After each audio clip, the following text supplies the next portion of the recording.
En 1913, un psicólogo llamado John B. Watson no es que llamara a la puerta de la psicología, es que directamente le pegó una patada. Vaya forma de empezar. Es que fue así. Publicó un artículo que no era una simple teoría nueva, era un manifiesto, una propuesta para demoler todo y empezar de cero. Y hoy vamos a analizar eso, esa explosión, el conductismo clásico. Totalmente.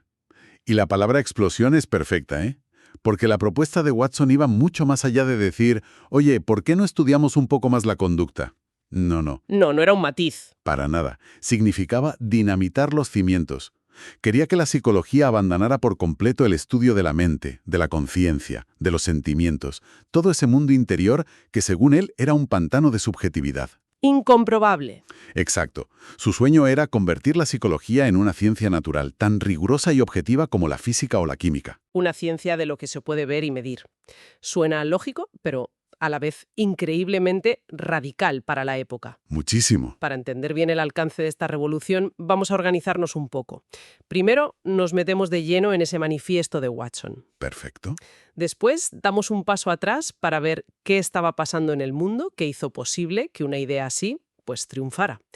Luego, veremos cómo construyó todo un sistema para explicar desde el miedo hasta el pensamiento, sin usar la palabra mente. Que tiene mérito. Y acabaremos viendo qué pasó justo después, qué estela dejó esta bomba.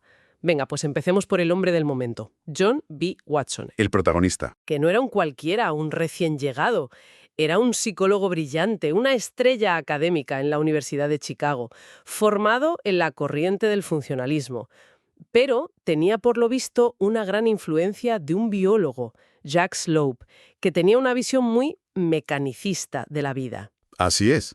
Watson tuvo una carrera meteórica, un ascenso fulgurante, que acabó de forma igual de fulgurante en 1920. ¿Ah, sí? Tuvo que dejar la universidad por un escándalo personal bastante sonado. Pero lo fascinante es que no se vino abajo. Se reinventó por completo y se fue al mundo de la publicidad, a la famosa agencia J. Walter Thompson. Y esto no es un dato biográfico sin más, ¿verdad? Es clave para entender al personaje y sus ideas. Es fundamental, porque en publicidad tuvo un éxito arrollador aplicando exactamente los mismos principios. Demostró que sus ideas no eran solo teoría académica. Claro. Creó en cierto modo las bases de la publicidad moderna. Esta idea que nos parece tan normal de asociar un producto con una emoción positiva, un coche con la libertad, un refresco con la felicidad, un perfume con el éxito, es puro condicionamiento watsoniano en acción. Lo vemos todos los días. Todos los días. Pero bueno, volvamos a ese momento clave, a 1913, a su artículo, La psicología tal como la ve el conductista. El famoso manifiesto. Vale, vamos a desgranarlo. ¿Cuál era el primer mandamiento de Watson? El primero, la psicología debe ser una rama puramente objetiva y experimental de la ciencia natural. O sea, se acabaron las interpretaciones, las ambigüedades, solo hechos observables. Objetivo número 2, y este me parece que es el que más polémica genera. Su meta no es tanto comprender como predecir y controlar la conducta. Controlar es una palabra que da un poco de yuyu, ¿no? Suena un poco a Gran Hermano. Desde luego, es un cambio de paradigma total. La pregunta ya no es ¿qué sientes?, sino ¿qué harás si modifico esta variable del entorno? Es una visión muy pragmática, muy americana. La psicología tiene que ser útil, tiene que servir para cambiar cosas en el mundo real. Entendido. Y el tercer punto es la gran ruptura, el rechazo frontal a la introspección. Básicamente le dice a toda la psicología anterior, vuestro método principal no vale para nada. Exacto. Su argumento era demoledor por su simpleza. La introspección no es científicamente fiable. ¿Cómo puedo verificar yo lo que tú dices que estás pensando o sintiendo en tu interior? Es imposible.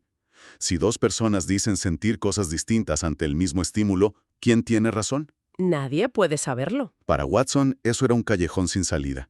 La ciencia necesita datos públicos, observables por cualquiera. Y el cuarto punto, que también me parece muy potente, es que para él no hay una línea real que separe a los humanos de los animales. ¿Ninguna? Él decía que el comportamiento humano es solo una parte del esquema total de investigación de la conducta. Estudiar cómo una rata aprende a recorrer un laberinto nos enseña principios del aprendizaje que son directamente aplicables a cómo un niño aprende a atarse los zapatos. Se rompe con esa idea del ser humano como algo especial. Totalmente. Se nos baja del pedestal. Vale, la propuesta es de una contundencia brutal. Pero me pregunto, ¿esto le salió de la nada? ¿Fue un rayo en un cielo despejado o es que el ambiente ya estaba, digamos, caldeado para un cambio así? Pues mira, es una pregunta clave y la respuesta es que definitivamente no surgió en el vacío. Watson fue el que le puso el altavoz y el titular, pero el descontento ya estaba ahí. A ver, Por un lado, la propia escuela de la que él venía, el funcionalismo, ya se estaba alejando de estudiar los contenidos de la conciencia para centrarse en la actividad, en la adaptación del organismo a su entorno. Ya estaban mirando más hacia afuera que hacia adentro. o sea que la propia psicología ya se estaba moviendo en esa dirección. Sí, y además, la introspección estaba en plena crisis. Había un escepticismo enorme sobre si de verdad se podía estudiar la conciencia de forma fiable. Fíjate que casi 10 años antes, en 1904, una figura del calibre de William James ya había publicado un artículo con un título que era una provocación total. ¿Existe la conciencia? Tela. El debate ya estaba servido, y la gente empezaba a dudar de los cimientos. Claro, si el propio James lo cuestiona. Y supongo que el estudio con animales también influyó, muchísimo. La teoría de la evolución de Darwin había abierto la puerta de par en par a la psicología comparada, al estudio de la conducta animal. Y claro, a una rata no le puedes pedir que haga introspección y te cuente qué siente. Evidentemente. Los psicólogos que trabajaban con animales tuvieron que inventar por pura necesidad métodos objetivos. Laberintos, las famosas cajas problema de Thorndike. Estaban creando sin saberlo las herramientas que Watson luego diría que había que usar con todo el mundo, humanos incluidos. O sea que Watson no fue un llanero solitario. Me fascina la idea de que otros como Pavlov en Rusia o Thorndike en Estados Unidos estuvieran trabajando en piezas del mismo puzzle, a lo mejor sin conocerse. ¿Cómo encaja el trabajo de esta gente en la propuesta de Watson? Pues encaja como un guante, aunque con matices. Edward Thorndike, por ejemplo, con su conexionismo, ya hablaba de algo muy parecido. El aprendizaje se basa en crear conexiones entre estímulos y respuestas. Su enfoque era súper experimental. Pero, Para Watson, Thorndike no era lo suficientemente radical. ¿por qué? ¿Qué le faltaba? Le sobraba mentalismo. Cuando Thorndike explicaba por qué un gato aprendía a salir de una caja, hablaba de la satisfacción o el malestar que sentía el animal. Para Watson, esas palabras eran veneno. ¿Cómo sabes que el gato siente satisfacción? Es volver a la subjetividad. Vale, lo pillo. Y luego están los rusos, que parece que le dieron el modelo perfecto. Totalmente. El trabajo de Iván Pavlov sobre los reflejos condicionados fue una revelación para Watson. Era el ejemplo perfecto de objetividad, de precisión, de laboratorio. El perro y la campana. El famoso perro que saliva al oír una campana. Ahí no hay interpretación posible, es un hecho medible. Watson adoptó el condicionamiento como la pieza clave, el ladrillo fundamental sobre el que iba a construir todo su sistema. Y mencionabas a otro ruso. Sí, no hay que olvidar a Vladimir Bekhterev, que ya hablaba de una psicología objetiva y defendía ideas que Watson haría suyas, como que el pensamiento complejo no es más que actividad muscular del habla. Muy bien, entonces ya tenemos el manifiesto de Watson y el caldo de cultivo que lo hizo posible. Ahora viene lo más alucinante. ¿Cómo se las arregla para construir un sistema psicológico completo que explique la totalidad de la experiencia humana, desde el amor al odio, pasando por la creatividad, sin mencionar ni una sola vez la mente? Pues lo hace con una simpleza casi brutal, reduciéndolo todo a la relación entre estímulos y respuestas. Primero, define sus métodos válidos. La observación, por supuesto. El método de los reflejos condicionados de Pavlov.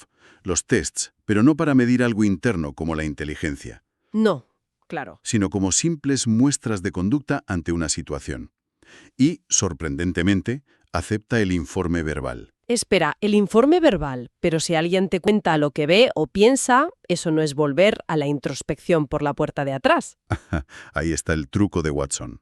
Para él, el informe verbal no es una ventana a la conciencia, es simplemente una conducta más, una reacción motora observable. A ver, explícame eso. Si yo te enseño una luz roja y tú dices, veo una luz roja, a mí no me interesa tu experiencia subjetiva del color rojo. Me interesa el hecho observable de que, ante un estímulo, la luz, has emitido una respuesta motora con tus cuerdas vocales, el sonido veo una luz roja. Es una conducta como cualquier otra. ¿Exacto? Vaya, es una forma muy retorcida, pero coherente de verlo. A partir de esta base, ¿cómo organiza la personalidad humana? La define como la suma de 3 grandes sistemas de hábitos o costumbres que vamos adquiriendo. El primero es el de los hábitos emocionales, que es quizá la parte más famosa y polémica de su trabajo. Aquí es donde entra el famoso y terrible experimento del pequeño Albert, ¿no? Exacto. Watson sostenía que la hacemos con muy pocas emociones, que son pautas de reacción hereditarias. Estudió a cientos de bebés y concluyó que solo hay 3 emociones básicas no aprendidas. 3. El miedo, provocado por ruidos fuertes y la pérdida súbita de apoyo, la ira, provocada cuando se impide el movimiento del bebé, y el amor, provocado por las caricias. Solo 3. ¿Y todo lo demás?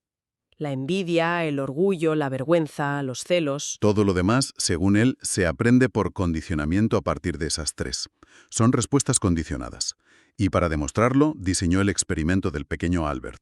Cuéntalo, porque creo que aunque sea terrible, es la mejor manera de entender su lógica. Albert era un bebé de 11 meses, muy tranquilo.